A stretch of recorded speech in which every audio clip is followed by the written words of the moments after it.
Imagine you're in the pilot seat of an F-35, cruising the skies 50,000 feet in the air. You couldn't feel more free at this moment. The blue sky is crystal clear, and the hum and vibrations of the engines lure you into an almost hypnotic state. But then, something unexpected happens. Alarms and bells start blaring through the cockpit. Your moment of bliss is coming to a screeching halt. 1 minute you were sailing through the sky smoothly and unbothered, and the next you were jostled around like a brick in a dryer. Something happened with one of your engines. It's failing. You radio into command, trying not to panic. You are trained not to panic. The next few minutes of your life are a matter of survival or death. The decisions you make right now will impact your future forever. You're following directions, trying to diagnose the issue and turn the aircraft around. Command is trying to find you a safe place to land, hopefully an airstrip or a cornfield, somewhere safe. The jostling gets worse as the aircraft rumbles and judders.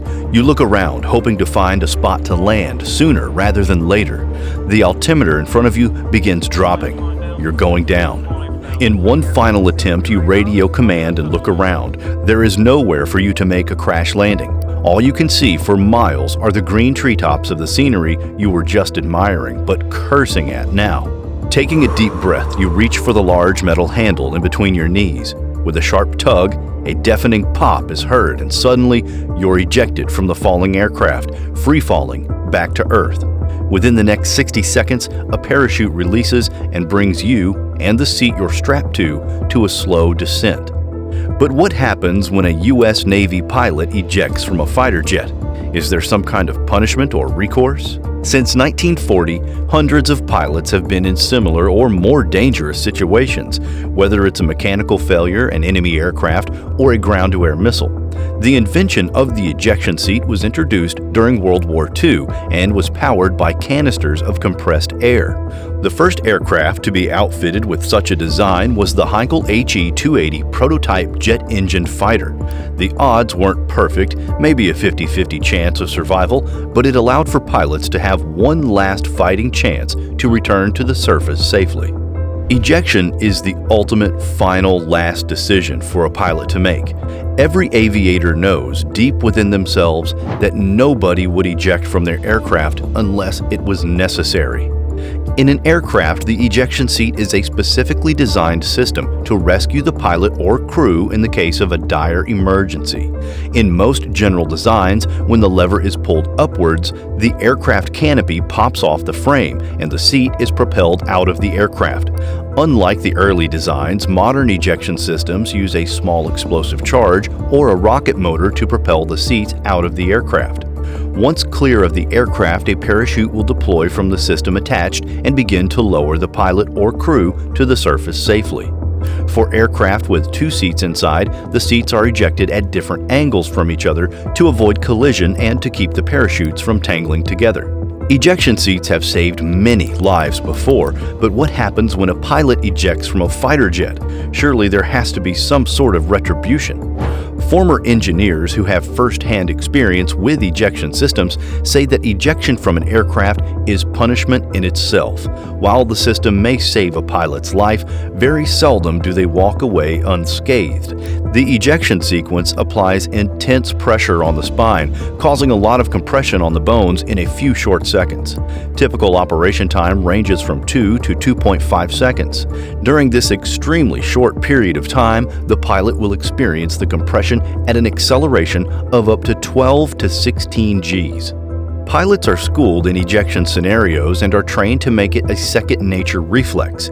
If given enough time to assess the situation, chances are ejection wouldn't be the first thing to cross their minds. But sometimes adding a few extra seconds to think of a solution may be the difference between life and death. Regardless of the events leading up to the ejection, should the event come to take place, the pilot will be well equipped to survive and treat injuries once safely on the ground.